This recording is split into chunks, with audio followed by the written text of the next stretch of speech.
नमस्कार, जय हिंद, जय भारत।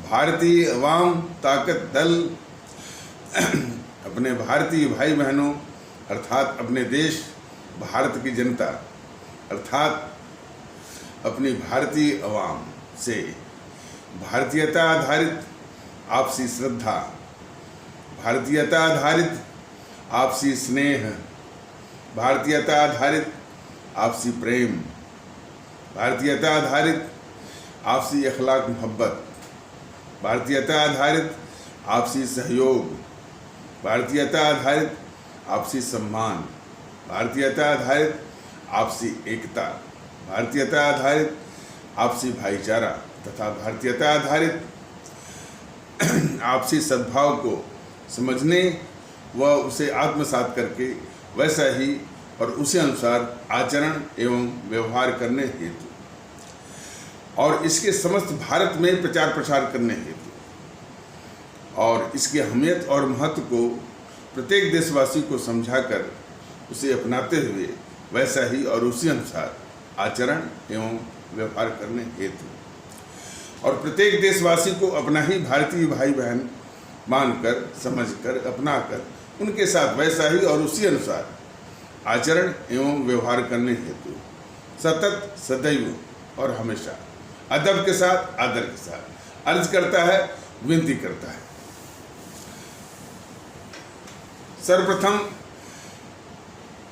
जो ये भारतीय जनता दल की कोशिश जो लगातार चल रही है अपने देश में भारतीयता आधारित एकता, भारतीयता आधारित भाईचारा, भारतीयता आधारित भारतीयता आधारित आपसी एकता, भारतीयता आधारित आपसी भाईचारा, भारतीयता आधारित आपसी सद्भाव इत्यादि। तो इसमें लोग धीरे धीरे और शरीक होना शुरू हो गए हैं। जो तबके अभी नहीं सुनी मारा था वो भी धीरे धीरे आना शुरू हो गए हैं। ये बहुत ही एक खुशी की बात है और उत्साह की बात है। अब हालांकि जो सज्जन कह रहे थे तो वो पता नहीं किन कारणों से कह रहे थे कि मेरा नाम मत बताइए, लेकिन उन्होंने कहा कि वो शायद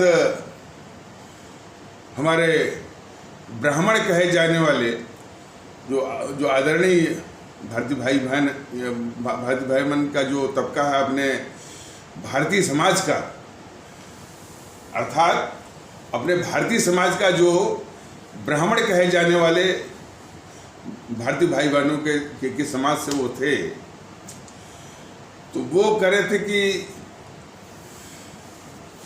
वो उस तबके में भी अब इस तरह की जागृति, इस तरह की अनुभूति, इस तरह का एहसास अब वो जागने लगा है, जागृति आ रही है कि अब एकता में ही जो है इस भारतीय समाज की और इस मुल्क की भलाई है। और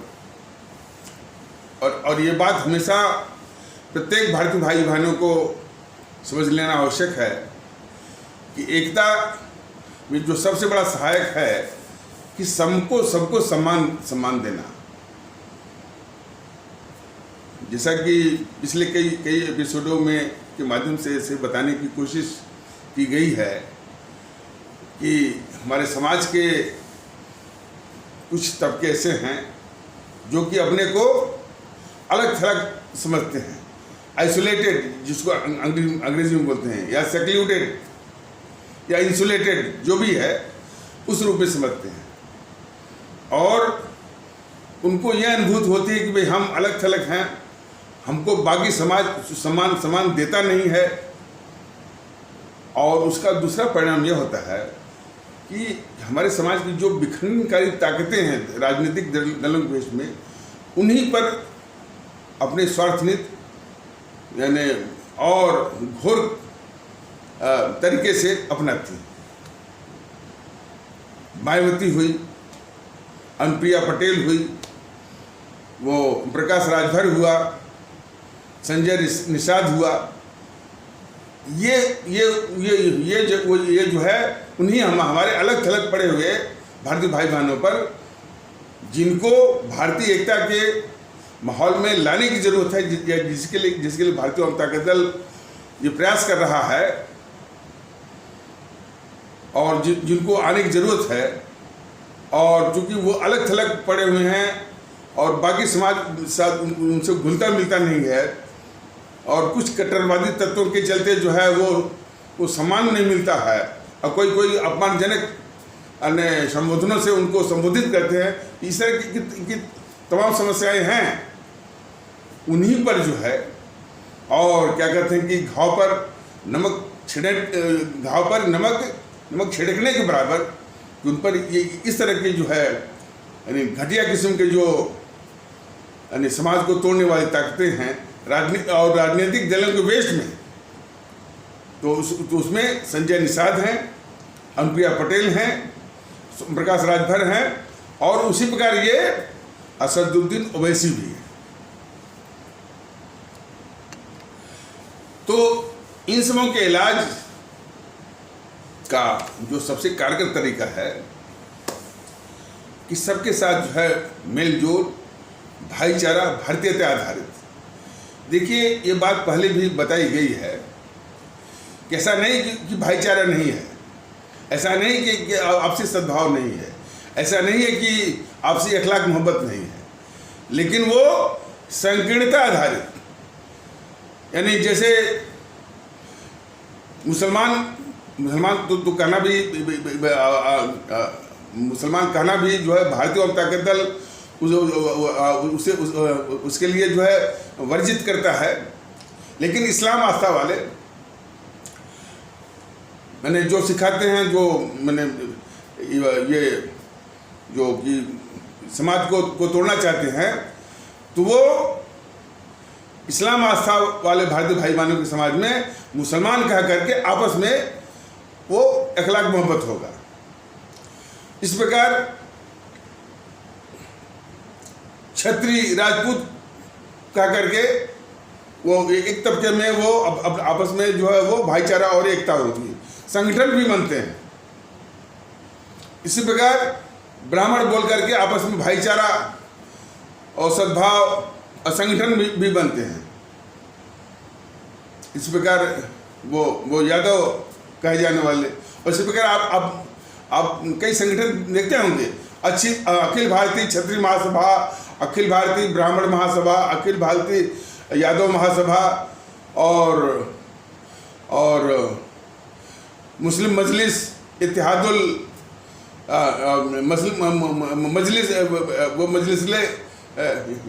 मजलिस से मुस्लिमीन करके तमाम इस तरह के है।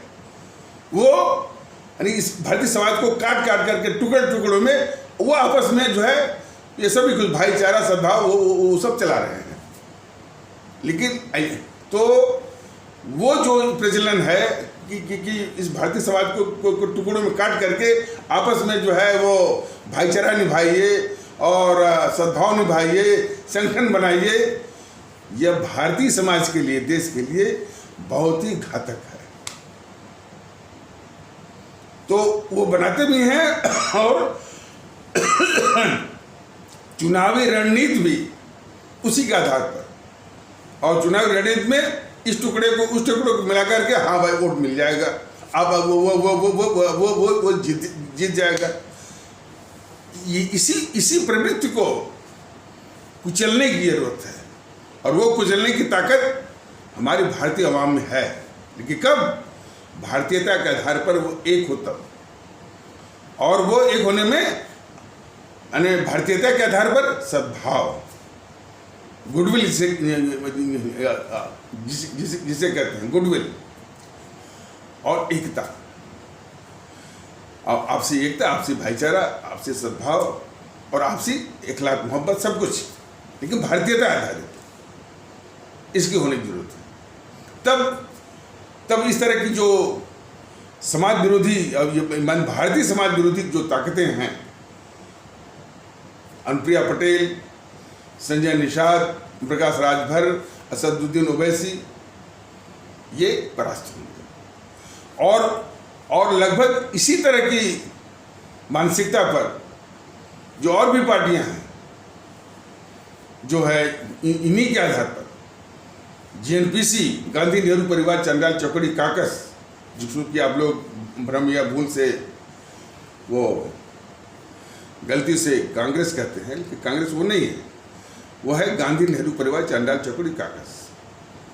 और जो ध्रुवीकरण करके ये बीजेपी जो वोट लेती है, ध्रुवीकरण और एक झूठा राष्ट्रवाद, इन सारे कष्टों से, सारे अवसादों से निजात पानी है आपको, लेकिन भारतीयता के आधार पर एक होकर। तो अब इन लोगों के कुछ करतूतों का भी जायजा ले लेते हैं। ये किसी YouTube पर ये बात चल रही थी कि और यथार्थ भी है कि जो हमारा अंडमान निकोबार जो हमारा द्वीप समूह है, सामरिक दृष्टिकोण से बहुत ही महत्वपूर्ण है। वहाँ हमारे नौसेना के मतलब नेवल बेसेस हैं और एक थिएटर कमांड भी स्थापित हो रहा है। हालांकि ये रणनीति की चीज़ें हैं, यानी यूट्यूब पर खुलासा करना उतना बढ़िया नहीं है, उतना ठीक नहीं, लेकिन एक संकेत के रूप में और उससे हमारे देश के लोग गौरवान्वित भी होंगे कि भाई हम इस तरह की तैयारी हमारी अपने देश की है, अपने भारत की है। तो थिएटर कमांड भी वहाँ बन रहा है। थिएटर मतलब होता है जिसमें सेना के तीनों अंग उसमें शामिल हों, माने वायुसेना भी, स्थल सेना भी और जल सेना भी। तो इस तरह का बन रहा है। और वहीं से वो चीन का जो व्यापारिक जो जहाज है वहीं से गुजरता है। और चीन को मालूम है कि जितना ही भारत ये मजबूत करेगा उतना ही चीन के ऊपर वो नज़र रखेगा। और 80 से 90% उसका व्यापार भी और कच्चा तेल वगैरह भी सब उसी के आसपास से गुजरता है। तो ये हमेशा चीन सक्रिय में रहता है।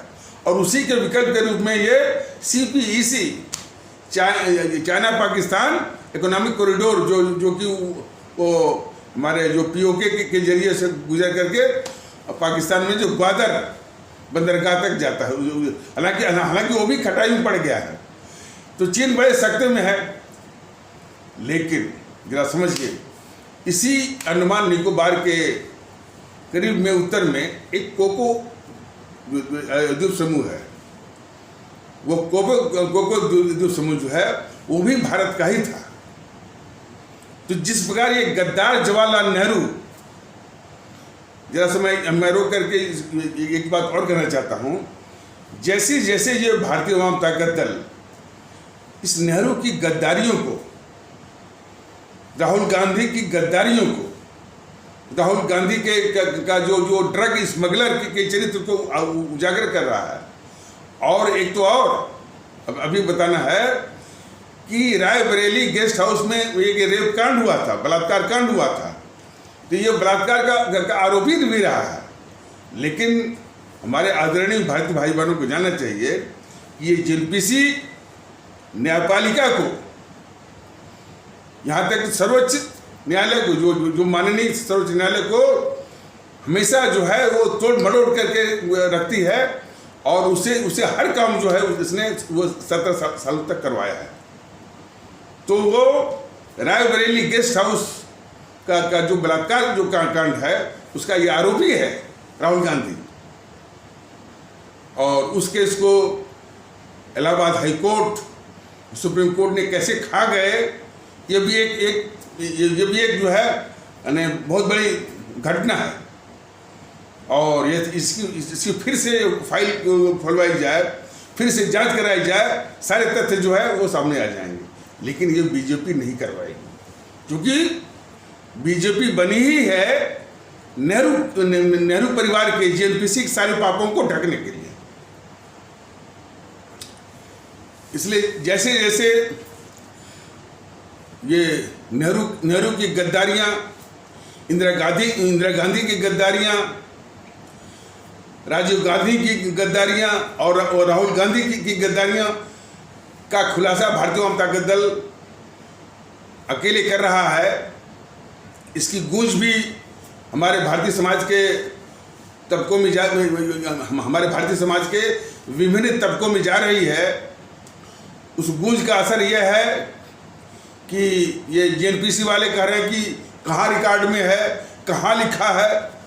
बात सही है, आपने तो सारे रिकॉर्ड जो है इसके वो नष्ट करने की जो है पूरी कोशिश की है, लेकिन महोदय एक गूगल भी एक मीडिया है, उस पर तो आपका उस पर तो आपका वो नियंत्रण नहीं है। वहाँ आपका वहाँ भी कुछ तथ्य वहाँ पर भी गूंजते हैं। तो ऐसी बात नहीं, आपने तो दबाने की कोशिश बहुत की। आपने जो है चाटुकार इतिहासकारों की, चाटुकार जो है वो बौद्धिक मंडली की, चाटुकार जो है मीडिया की, पत्रकारों की फौज खड़ी की अपने सारे पापों को ढकने के लिए और एक झूठी महिमा मंडन करने के लिए। बताइए कि जिसने देश को बांटा हो, अब बांटने के बाद तमाम गद्दारियां की हों, अब अपने देश की जो है वो लद्दाख में से अक्साई चीन से जो है 42,000 वर्ग मील वो दे दिया हो, जिसने तिब्बत वो दे दिया हो, और जब तिब्बत पर वो कब्जा कर रहा था वो चीन जो है, तो चीन की सेना के लिए ये गद्दार जवाहरलाल नेहरू चावल था भिजवाया था। और वो मैंने चीन की जो नरसंहारी सेना जब इस पर अधिकार कर रही थी, कब्जा कर रही थी तिब्बत के ऊपर, तिब्बत डर के मारे अपनी रक्षा के लिए प्रतिनिधि मंडल भी भेजा था या शिष्टमंडल भी भेजा था, डेलीगेशन। उस डेलीगेशन से ये गद्दार जवाहरलाल नेहरू मिला नहीं और उसको जो है उसको इंतजार करवाया। और जब तक कि वो चिट्ठी एक दूसरे गद्दार के पनिकर उसका चमचा था इस जवाहरलाल नेहरू का, वो चिट्ठी माओ से तुंग या माओ से तुंग भी कहते हैं या माओ जेडुंग भी कहते हैं, जो चीन का शासक था, माओ जेडुंग या माओ से तुंग को दिलवा नहीं दिया। और चिट्ठी में यही लिखा था कि भारत चीन की तिब्बत के ऊपर संप्रभुता को स्वीकार करता है। और जब ये लिखवा लिया, तब ये गद्दार जवाहरलाल नेहरू उस तिब्बत के शिष्टमंडल जिसको किसने वो इंतजार करवाया, तब कहा कि अब जाकर के उनसे मिलिए, जो चीन के जो शासक हैं माओ से तुंग या माओ या माओ जेडुंग से आप मिलिए। तो बहुत बड़ा गद्दार था। माने आप कोई भी हम हमारे भारतीय भाई बहन संजीत रूप से और निष्पक्ष रूप से और देशभक्ति के जज्बे से देखे, यदि इस पर गौर करेगा तो उसको भी अंदाज होगा कि इससे बढ़ करके पूरे भारत के इतिहास में कोई गद्दार है ही नहीं। लेकिन इस गद्दार को वोट मिला ना, 17 साल तक वो प्राइम मिनिस्टर रहा ना, तो ये भी एक बहुत बड़ी दुखड़े की बात है।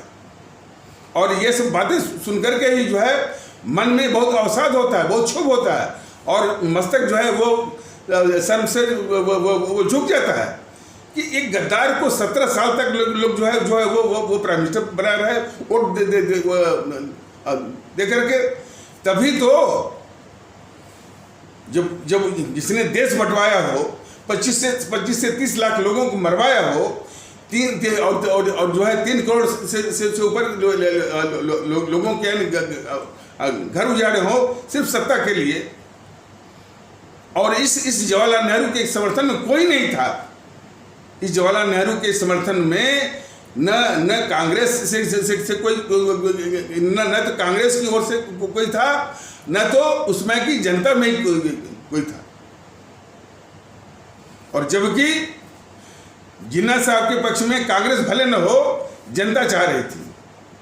जनता की चाहने का कारण था कि भाई जिन्ना साहब, जब ये मालूम हो गया था कि भाई कि जिन्ना साहब जो है कुछ ही दिनों के मेहमान हैं और उनको बोन टीवी हुई है, जो जनता सिर्फ एक ही मुद्दे को लेकर के कि भाई जब ये कुछ ही दिनों के मेहमान हैं और सत्ता की छीना झपटी के कारण देश बांटने का खतरा, माने बंटने का, विभाजन का खतरा इस देश के ऊपर मंडरा रहा है, तो इस खतरे को टालने के लिए सबसे बढ़िया तरीका है कि इस देश का या भारत का प्रधानमंत्री जिन्ना भी बन जाए।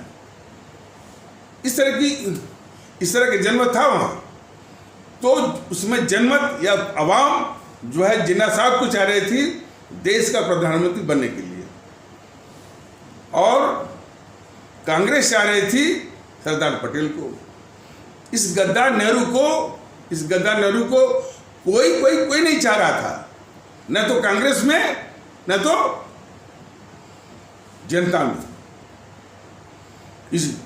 इसको सिर्फ जो है एक ही आदमी चाह रहा था, वो था मोहनदास करमचंद गांधी, जो कि कांग्रेसी तो था भी नहीं, जो कि वो कांग्रेस का प्राथमिक सदस्य ही नहीं था वो। तो इतनी बड़ी त्रासदी ये देश पर हुई है, और ऐसे लोगों को राष्ट्रपिता बनाया गया, ऐसे लोगों को अहिंसा का पुजारी बनाया गया, ऐसे लोगों को सत्य का पुजारी बनाया गया। जिस गांधी ने इस देश के साथ धोखा ही धोखा दिया, झूठ पे झूठ बोलता रहा, विश्वासघात किया इसने, तो किसी का भी दिमाग जो है वो खोल जाएगा। तो खैर बात हो रही थी, तो यूट्यूब पर यह कि भाई उसी अंडमान निकोबार के उत्तर जो है कोको द्वीप था। ये गद्दार जवाहरलाल नेहरू वो कोको द्वीप जो कि अंडमान निकोबार के पास है और उसके उत्तर में है, स्थित है, इसने बर्मा को दे दिया, म्यांमार को दे दिया, बर्मा को, और बर्मा से तिक्रम करके चीन ने ले लिया वो कोको द्वीप। उस यूट्यूब पर जब मैंने ये जो बताया गया था, उसके कमेंट में तमाम जितने टिप्पणी करने वाले थे बार बार कह रहे हैं कि भाई यह कोको द्वीप तो जो है भारत का था, और उस गद्दार जवाहरलाल नेहरू ने जो है वो बर्मा को दिया था, और बर्मा से जो है वो चीन ने लिया था। इस बात को जो यूट्यूब पर बता रहा था उसको छुपा रहा था। इस बात का उसने जिक्र किया ही नहीं कि इस द्वीप को उस गद्दार जवाहरलाल नेहरू ने बर्मा को दिया था। तो हर जगह माने नके पर जो है वो नेहरू की गद्दारियों को छुपाने के लोग बैठे हुए हैं। अब जब भारत अंडमान निकोबार में अपना वो माने नेवल बेस और थिएटर कमांड का विस्तार कर रहा है, चीन के व्यापारिक जो जहाज़ों पर नज़र रखने के लिए वो बगल में वो मलक्का जलसंधि है, मलक्का स्ट्रेट है। अब नक्शे पर आप वो देख सकते हैं। तो चीन भी कह रहा है कि जो कोको पर हम भी वहाँ पर भी वो हवाई पट्टी वगैरह वो बना रहा है। लेकिन कल्पना करें कि यदि वो कोको द्वीप जो है गद्दार जवाहरलाल नेहरू यदि म्यांमार या बर्मा को न दिया होता तो वो चीन को नहीं मिलता जो ये हमारी सुरक्षा को जो खतरा है कि अब वो चीन वहाँ पर अपना बेस बना करके भारत के नौसेना पर, थिएटर कमांड पर, वायुसेना पर जो भी है उस पर वो नज़र रखेगा। ये गद्दारी किसने किया? जवाहरलाल नेहरू गद्दार, जिसने कि कोको द्वीप जो है बहुत सामरिक दृष्टिकोण से बहुत महत्वपूर्ण था, वो जो है दे दिया म्यांमार को, अब म्यांमार से ले लिया चीन ने।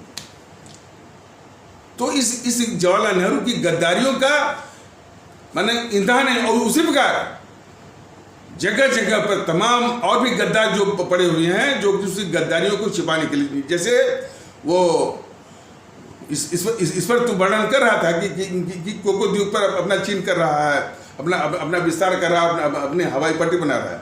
लेकिन वो गद्दार बताने वाला ये नहीं बता रहा था, उसने ये नहीं बताया कि कोको द्वीप भारत का ही था, जिसको गद्दार जवाहरलाल नेहरू ने उसको दे दिया बर्मा को। ये हालत है। तो हमारे भारतीय भाई बहन, ये बहुत ज़रूरी है जो है वो भारतीयता के आधार पर एक होने की।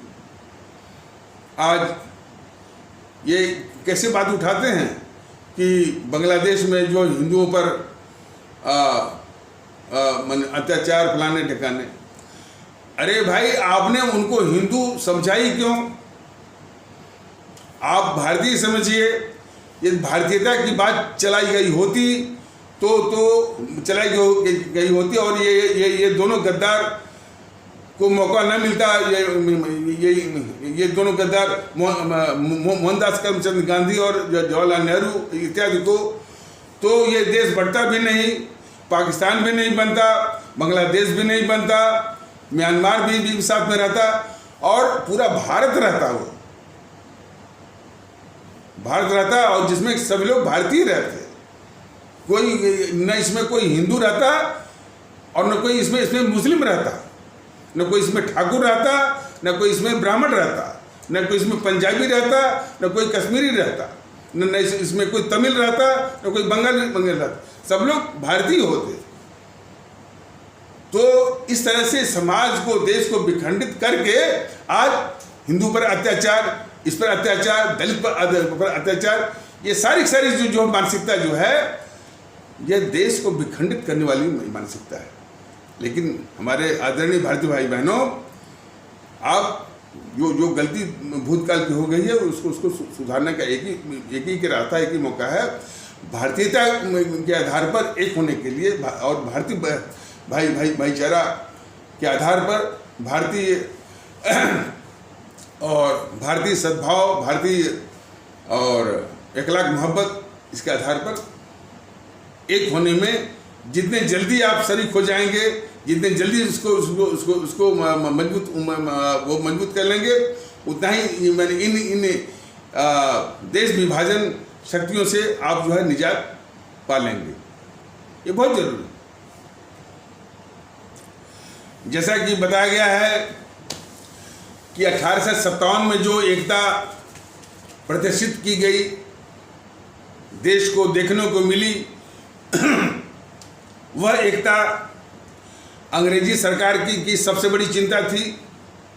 उस एकता को नष्ट करने के लिए, उस एकता को तोड़ने के लिए इसने वो हर एक साजिश किया। अनेक संस्थाएं वो बनवाई। पहली संस्था थी कांग्रेस, और कांग्रेस को अंग्रेज सरकार ने अपने किसी अंग्रेज एओ ह्यूम के द्वारा ही बनवाया उसको। फिर जो है 1906 में ढाका के जो नवाब थे, ढाका के नवाब थे, वो आगा खान करके कुछ थे, तो उनकी अध्यक्षता में जो है मुस्लिम लीग बनी 1906 में। फिर जो है 1921 में बनी जो है कम्युनिस्ट संस्था बनी भारत में। 1922 में जो है 1922 में हिंदू महासभा बनी और 1925 में आरएसएस। तो ये पांचों संस्थाएं जो है भारतीय एकता को तोड़ने के लिए अंग्रेजों ने ये संस्थाएं बनवाई हैं। भारतीय जनता दल का ये निवेदन है कि इनके किसी भी बात पर भरोसा मत करिए।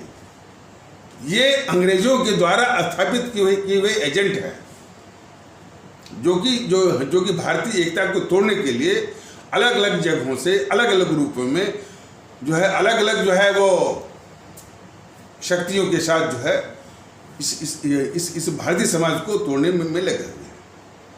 तो इनकी किसी भी बात पर ध्यान नहीं देना।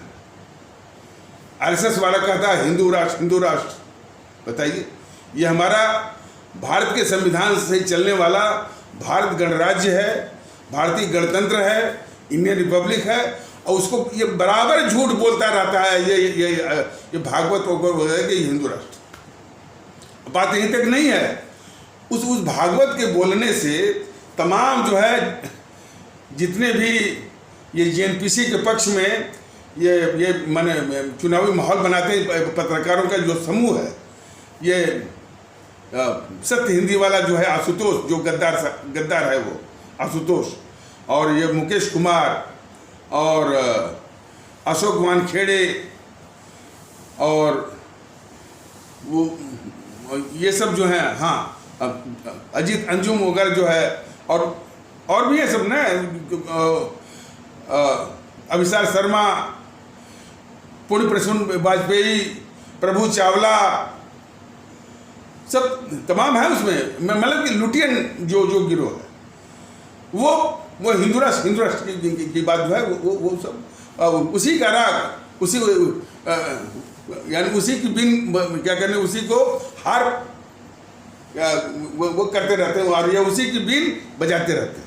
हिंदू राष्ट्र की भाई ये बीजेपी आरएसएस वाले जो है वो हिंदू राष्ट्र लाते हैं।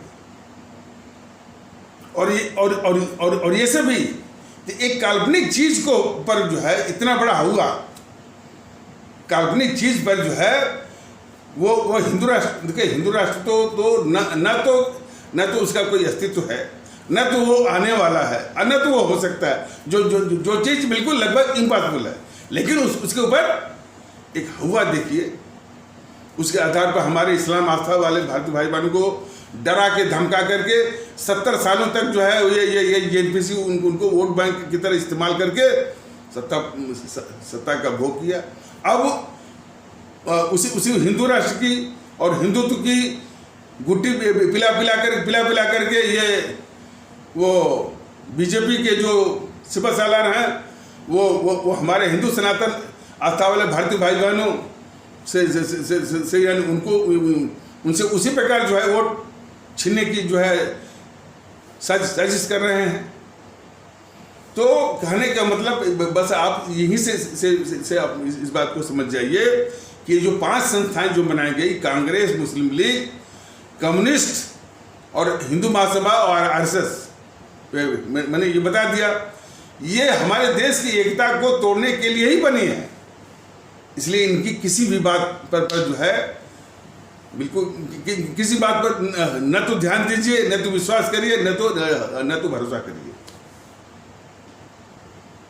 अब देखिए ना, एक पुष्पेंद्र कुलश्रेष्ठ है और बहुत बड़ा गद्दार है इस देश का। गद्दार इस मामले में है कि वो मोरारजी देसाई इतने बड़े देशभक्त और उनके टक्कर का कोई प्राइम मिनिस्टर हुआ नहीं, उसको ये गद्दार बोलता है। और जैसा कि मैंने बताया कि ये जो 5 जो संस्थाएं हैं या उससे जो डिजेनरेटेड जो संस्थाएं निकली हैं, अब जैसे ये असदुद्दीन का जो पार्टी है वो मुस्लिम लीग जो पहले थी उसी का एक दूसरा रूप है। तो यह भी भारतीय एकता को तोड़ने के लिए जो है ये भी एक तंजीम बनी हुई है।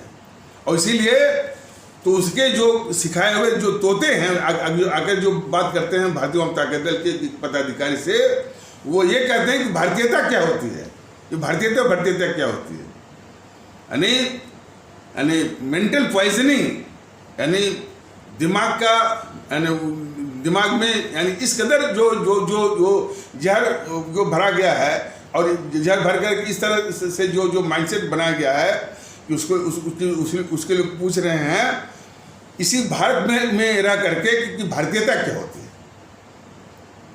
वो तो जैसा कि मैंने बताया कि वो तो कायर बैठा हुआ है ये मोदी महोदय। नहीं तो कोई भी थोड़ा भी देशभक्त होता है तो ऐसे कहने वालों को जो ये कहे कि भारतीयता क्या होती है, भारत में रह करके ये पूछे, ये कहे कि भारतीयता क्या होती है, उसको लात मार करके इस देश को बाहर कर दिया होता। ये सिंघू बॉर्डर पर हत्या, की बात बहुत चलाई जा रही है।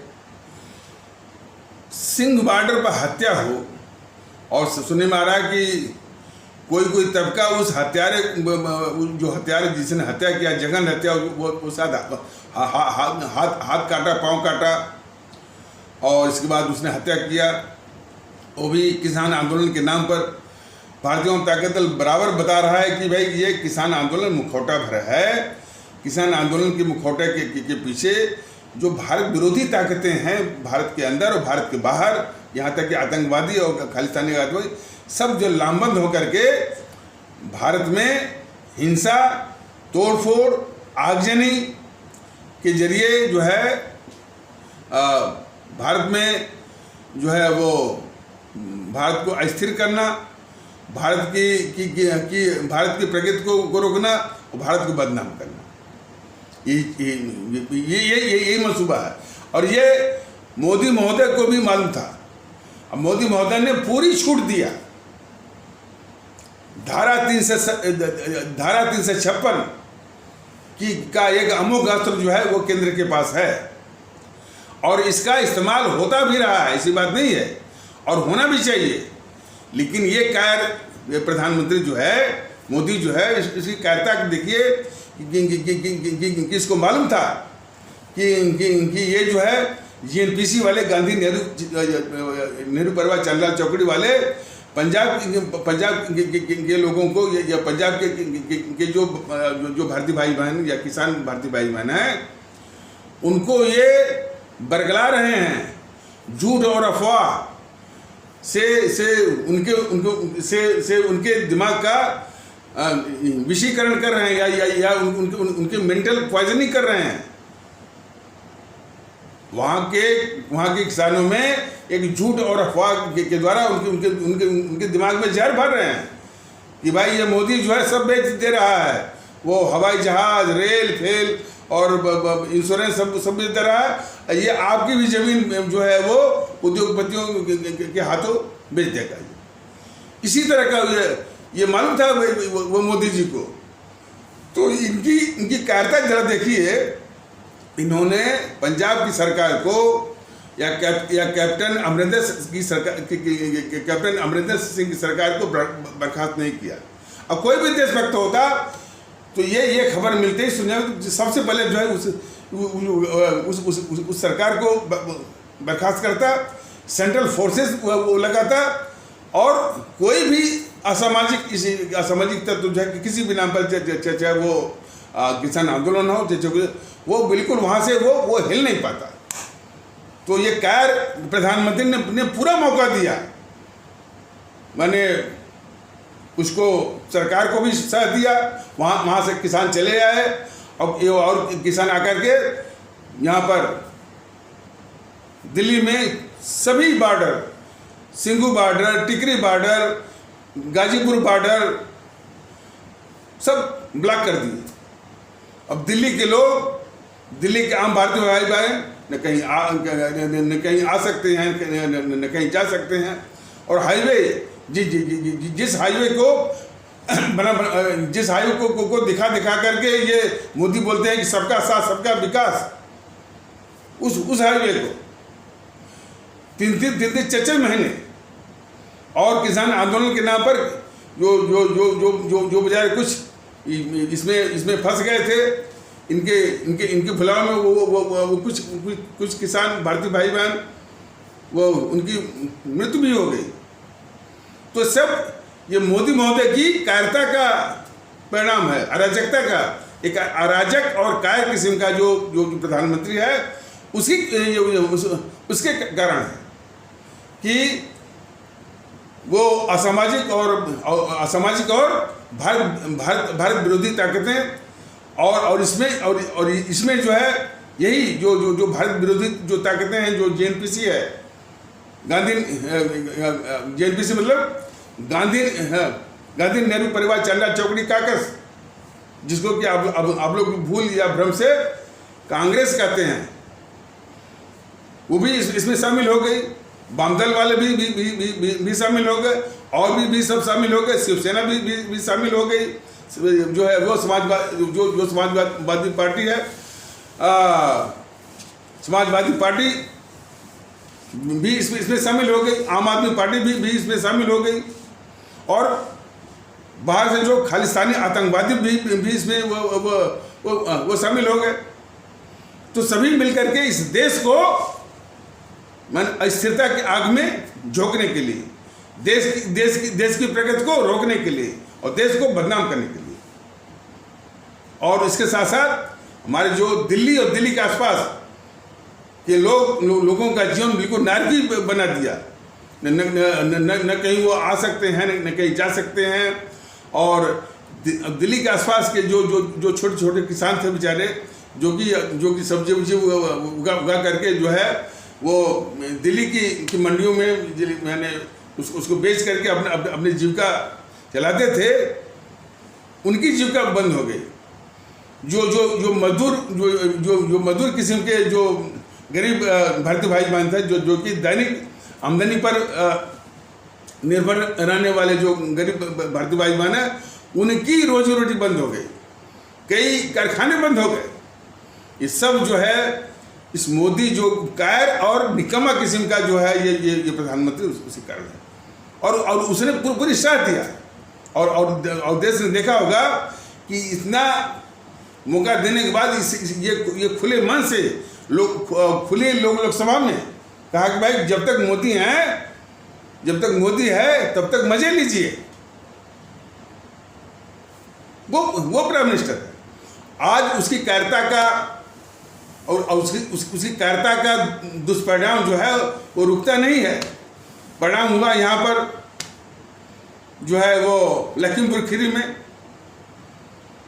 वही दुष्परिणाम हुआ कि अब जब कोई कायर किस्म का शासक बैठेगा और जिसका कि रसूख इस देश में समाप्त हो गया हो, जिसका इकबाल और रसूख वो खत्म हो गया हो, और जिससे ये असामाजिक तत्व जो है, आपराधिक तत्व जो है, देश विरोधी तत्व जो है, वो डरने की बजाय उसे उत्साह पाते हों, उससे अच्छा पाते हों, और उससे ये पाते हैं भाई कि जब तक मोदी है तब तक वह मजे लीजिए। तो ऐसे वातावरण में वो जो भी चाह रहे हैं, जो भी अपराध वो करना चाहे वो कर रहे हैं। तो उसी का परिणाम है कि वो हत्या भी हो गई। इसके पहले भी हत्या हुई थी। इसके पहले जो है वो बलात्कार के भी वो केसेस आए थे। तो ये शुद्धता जो है कायर और निकम्मा प्रधानमंत्री मोदी के माने जो उनकी कायरता है, जो उनकी निकम्मापनी है, उसका परिणाम है कि कहीं हत्या हो रही, कहीं हो रही, और ये निकम्मा किस्म का बैठा हुआ है। और विकास की बात करता है। एक बात भारतीय जनता दल अपने आदरणीय भारतीय भाई बहनों को भी और इन बीजेपी वालों को भी और मोदी जी को भी स्पष्ट कर देना चाहता है कि विकास कोई बपौती नहीं है इनकी, मोदी जी की। विकास की योजनाएं बनाना और उसको लागू करना। हमारे देश में कई ऐसे दक्ष लोग हैं, काबिल लोग हैं, जो अच्छी योजनाएं बना भी देंगे, लागू कर देंगे। शासन का ये दायित्व बनता है कि वो ऐसा माहौल दे। शासन का ये दायित्व बनता है कि ऐसा माहौल दे कि काबिल लोग आएं, देश के विकास की योजनाएं भी बनाएं और उसको लागू भी करवा दें। तो विकास कोई बपौती नहीं है, लेकिन जहाँ तक देश की सुरक्षा का सवाल है, वो तो मोदी जी की कायरता, अराजकता और जो है वो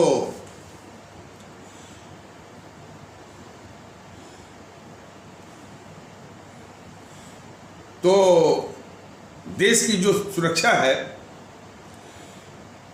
ये मोदी महोदय की कायरता, अराजकता और निकम्मापन बिल्कुल ये परवान चढ़ गई है। तो वरना यदि स्वस्थ वातावरण हो तो तमाम काबिल लोग हैं, और इतना भरोसा करिए मोदी जी, तमाम लोग हैं, वो आपसे भी बेहतर वो योजना भी बना देंगे, लागू भी कर देंगे। लेकिन जो काम आपका था कि देश को जो है, देश में आंतरिक सुरक्षा देश में आंतरिक सुरक्षा प्रदान करना, खास करके इन देश विरोधी ताकतों और आपराधिक तत्वों से, वो आपने नहीं किया। हमारी आवाम को, हमारे देश की जनता को, हमारे आदरणीय भारतीय भाई बहनों को, जिन्होंने आपको वोट दे करके प्रधानमंत्री बनाया, उनको आपने इन्हीं आपराधिक तत्वों, इन्हीं देश विरोधी ताकतों, इन्हीं देश के गद्दारों, इन्हीं देश के दुश्मनों के हवाले कर दिया। ये आपकी बहुत बड़ी गद्दारी है। इसका हिसाब जो है, इसको अकाउंट फॉर जो है इस देश की जनता, हमारे आदरणीय भारतीय भाई बहन जरूर करेंगे। तो और ये सब किस तरह का माहौल बना रहे हैं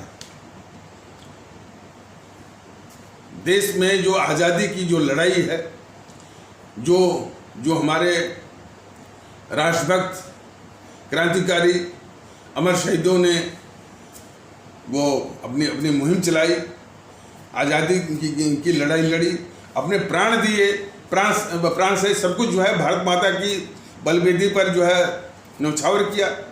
उनमें सबसे पहले नाम आता है हमारे परम आदरणीय राष्ट्रभक्त शिरोमणि नेताजी सुभाष चंद्र बोस का नाम आता है। हमारे शहीद आजम भगत सिंह का नाम आता है। अमर शहीद चंद्रशेखर आज़ाद का नाम आता है। अमर शहीद अशफाक उल्लाह का नाम आता है।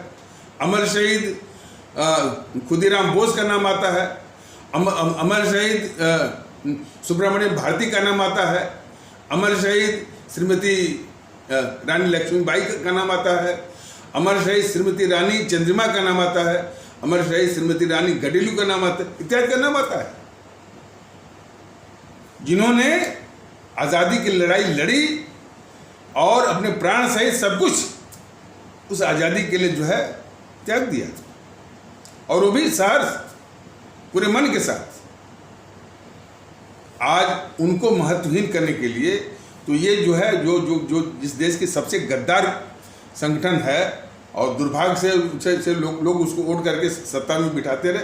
हालांकि इसके पीछे भी तर्क है कि लोगों ने तो जो वोट दिया, थोड़ा बहुत दिया, उससे ज़्यादा ये वोट छीनने की का तिकड़म इसने किया, यानी पोल को रिग करके, बंगलिंग करके वो ज़्यादा वो कायम रही वो सत्ता पर, और सारी संस्थाओं को दुरुपयोग करके और उनको बंधक बना करके, ये भी एक कारण था। लेकिन फिर भी जो है कुछ लोगों ने तो वोट किया ना, जैसे कहते हैं भाई कि इसके पहले इस कांग्रेस के समर्थक तीन तबके थे, हमारे भारतीय समाज के तीन तबके थे। एक शेड्यूल कास्ट, दूसरा जो है ये मुस्लिम, और तीसरा जो है वो ब्राह्मण। तो ब्राह्मण और मुस्लिम और शेड्यूल कास्ट का ये तिगड़ी जो है, ये हमेशा जो है वो समर्थन करती रही इस कांग्रेस को। तो सवाल इस बात का है कि बाकी तो जो चुनावी तिकड़म और फिर और जो है वो माफियाओं के द्वारा, अपराधियों के द्वारा वोट छीनना, वोट बटोरना, वो अलग रहा। और फिर जो है बैलेट बॉक्स बदल देना, पोल को रिग करना, बंगिल करना, ये भी रहा, ऐसी बात नहीं है। लेकिन जिसने देश को बंटवाया हो, और जो देश को बांट करके 25 से 30 लाख लोगों को मरवाया हो, जिसने जो है 3 करोड़ से ऊपर लोगों के घर उजाड़े हो, जिसने तिब्बत जो है वो जो तिब्बत भारत में मिल सकता था, भारत के लिए जो है बहुत एक सामरिक दृष्टिकोण से जो है बहुत महत्वपूर्ण यानी वो क्षेत्र है। भारत के क्षेत्रफल का 2/3 है, उसको चीन को थमा देने की गद्दारी किया वो भारत के खिलाफ, भारत के हितों के खिलाफ अपनी ही खुद की ज़मीन जो है वो जो है लद्दाख की जो है अक्साई चीन जो है वो दुश्मन चीन को देने की जो जिसने गद्दारी की हो और कोको द्वीप वो दे दिया। और इसके पहले जो है और अपनी सेना जब तक रहा अपनी सेना के लिए एक सुई तक बनने नहीं दिया। 1962 की लड़ाई में हमारे जितने भी सैनिक जो है, हमारे जितने भी जवान थे अपनी फौज के, वो निहत्थे मारे गए इसी गद्दार जवाहरलाल नेहरू के कारण, जिसने एक सुई भी जो है अपनी सेना के लिए वो बनने नहीं दिया। तमाम इसकी गद्दारियाँ हैं। और बाकी तो जो है जो हमारे सुभाष चंद्र बोस को जिसने मरवाया हो, उनको अंतर्राष्ट्रीय अपराधी घोषित करने वाला दस्तावेज वो बनवाया हो, उनके परिवार पर जो है वो जिसने जासूसी करवाया हो और जिस साजिश के तहत वो मरवाया हो, उस साजिश को छुपाने के लिए एक झूठी कहानी बनवाया हो कि नेताजी वहाँ से वो जापान से चले थे, उनके विमान जो है वो दुर्घटनाग्रस्त हो गया ताइवान के पास, वहीं पर उनकी मृत्यु हो गई। और उस झूठी कहानी को लोग सही माने विश्वास करें, इसलिए वो इंक्वायरी कमीशन भी बिठा दिया है, शाहनवाज इंक्वायरी कमीशन और खोसला इंक्वायरी कमीशन। इतनी बड़ी गद्दारियाँ की हो, उसको यदि हमारे देश के लोग वोट करें तो बहुत ही बड़ी शर्म की बात है। तो इसलिए बार बार जो है अजीत डोभाल वाली बात आ जाती है। और लोग भी कहते हैं कि भारत से कोई जीत नहीं सकता और भारत को कोई ताकत जीती नहीं है। हम जब भी हारे हैं अपने देश के गद्दारों से हारे हैं, तो देश के गद्दारों को पहचानिए। और आज वही देश के गद्दार आपसे वोट मांग रहे हैं। ये गद्दार राहुल आपसे वोट मांग रहा है, ये ड्रग स्मगलर राहुल आपसे वोट मांग रहा है। और ये बीजेपी छुपाती है ना, ये माने रायबरेली गेस्ट हाउस का जो बलात्कार कांड का ये आरोपी है। बताइए, अब ये हालत हो गई कि एक बलात्कार कांड का आरोपी, ड्रग स्मगलर, देश का गद्दार, देश को लूटने वाला, इस देश के प्राइम मिनिस्टर बनने का ख्वाब पाले हुए है। और वो ख्वाब जो है वो पालने के पीछे सिर्फ जो है ये बीजेपी है, जो कि उसके पापों को ढक रही है।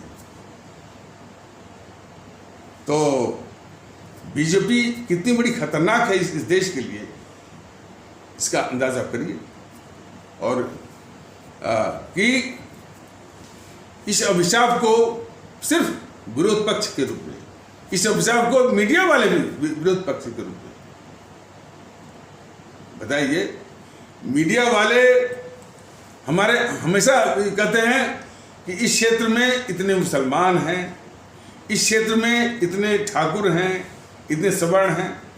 ये कितने बेशर्म हैं मीडिया वाले कि भाई देश का संविधान लग गया, देश के संविधान के प्रावधानों के आधार पर ही तुम्हारा बिजनेस चल रहा है, और तुम किस बेशर्मी से अभी भी इन भारतीयों को तुम मुसलमान बोल रहे हो, तो तुम ठाकुर बोल रहे हो, तुम ब्राह्मण बोल रहे हो। कितने तुम बेशर्म हो और कितने तुम देशद्रोही हो।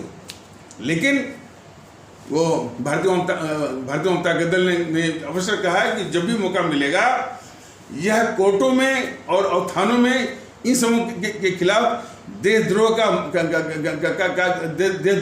जितने भी चैनल वाले हैं, चैनल वालों के खिलाफ, इनके पत्रकारों के खिलाफ, जो पत्रकार जाके बोलते हैं कि आप मुसलमान हैं तो आप किसको वोट देंगे, आप मुसलमान हैं तो आपको क्या मिला, आप ब्राह्मण हैं तो आप किसको वोट देंगे, अब ब्राह्मण है तो आपको क्या मिला, आप ठाकुर हैं तो आपको क्या मिला। ऐसे पत्रकारों के खिलाफ जो है देशद्रोह का मुकदमा चलाने के लिए भारतीय जनता दल वो FIR भी करवाएगा और कोर्टों में वो याचिका भी लगाएगा इन पर जो है वो मुकदमा चलाने के लिए, और सरकार बन गई तो इनको देश के बाहर भी करेगा। इस साधन पर काबिज हो करके, सिस्टम पर काबिज हो करके, तंत्र पर काबिज हो करके ये बड़े गुमान में है कि भारतीयता तो कभी आएगी नहीं। भारतीय जनता पार्टी सिखा करके अपने अपने तोतों को, अपने अपने अपने वो छुटभइयों को कहती है कि ये एकता के कुत्ते हैं। असदुद्दीन ओवैसी के तोते आकर बोलते हैं, उसको छुटभइये बोलते हैं कि ये भारतीयता क्या होती है। लेकिन हमारे आदरणीय भारतीय भाई बहनों, आप एक होकर के इन सारी ताकतों को जवाब दीजिए, ईवीएम मशीन पर शून्य करिए। और उसी का एक एजेंट है ये जो आपके सामने आता है ना, ये गद्दार जो है पुष्पेंद्र कुलश्रेष्ठ। यानी हमारे देश में भारतीय एकता की जितनी भी अवधारणाएं हैं उसको ये तोड़ता है और उसका मजाक भी उड़ाता है। जैसे भाईचारा, फ्रेटर्निटी जिसे बोलते हैं अंग्रेजी में, भाईचारा को ये गद्दार पुष्पेंद्र कुलश्रेष्ठ कहता है कि भाईचारा हो रहा कुछ नहीं है, वो भाईजान हो गए और हम चारा बन गए। और इसी प्रकार ये हंसी उड़ाता है गंगा जमुनी तहजीब का, दुआबी तहजीब का। तो बहुत ही खतरनाक। और हमारे आदरणीय भारतीय भाई बहन कदाप न समझें कि ये बीजेपी का आदमी है। ये बीजेपी का या हिंदुत्व की रक्षा करने का इसने एक मुखौटा पहना हुआ है। ये एजेंट है जेएनपीसी का, फंडिंग है जेएनपीसी से, फंडिंग है इन वाम दलों से। लेकिन ये कब? जबकि इसकी जांच होगी तब ये भेद बदल कर। और वही हाल जो है ये गद्दार जो है ये असदुद्दीन ओवैसी का भी यही हालत है। लेकिन हमारे आदरणीय भारतीय भाई बहन जितना ये कोशिश जो है ये भारतीय जनता दल कर रहा है, मैं कर रहा हूँ, आपका फर्ज बनता है आप मोबिलाइज करिए, जनमत तैयार करिए कि इनकी सभाओं में कोई जाए नहीं, इनका मजमा शून्य हो जाए, तब जाकर के ये बात जो है आगे बढ़ेगी। अभी इनके भी हौसले बहुत बड़े बड़े हुए हैं। तमाम जो है वो श्रोतागण सुनते हैं, जितनी गंदी बातें ये सब बोलते हैं ये गद्दार, ये जितनी गंदी बातें जो है ये गद्दार पुष्पेंद्र कुलश्रेष्ठ बोलता है, ये गद्दार जो है ये असदुद्दीन ओवैसी बोलता है, और जो वामन मिश्रम और चंद्रशेखर रावण ये दोनों के दोनों वो जो है बहुजन समाज पार्टी के ही अंग हैं। और उसी में एक वो सतीश मिश्रा भी अगर चिपका हुआ है, वो ब्राह्मण सम्मेलन कराता है। लेकिन उस सतीश मिश्रा से हमारे आदरणीय भारतीय भाई बहन वो जरा पूछें कि तुम्हारा जो यानी वामन मिश्रम जो है हमारे ब्राह्मण कहे जाने वाले आदरणीय भारतीय भाई बहनों के खिलाफ जो जहर उगलता है, उसी प्रकार हमारे ब्राह्मण कहे जाने वाले आदरणीय भारतीय भाई बहनों के खिलाफ जो चंद्रशेखर रावण जो है जो जहर उगलता है, तुम उसी पार्टी में तुम उसी पार्टी में जाकर के तुम उसी गड्ढे में तुम गिरा हुआ है। और तुमने अपने बीबी को भी वो शामिल करा दिया है। और ब्राह्मण सम्मेलन और ब्राह्मण वो सम्मेलन तुम करवाता है।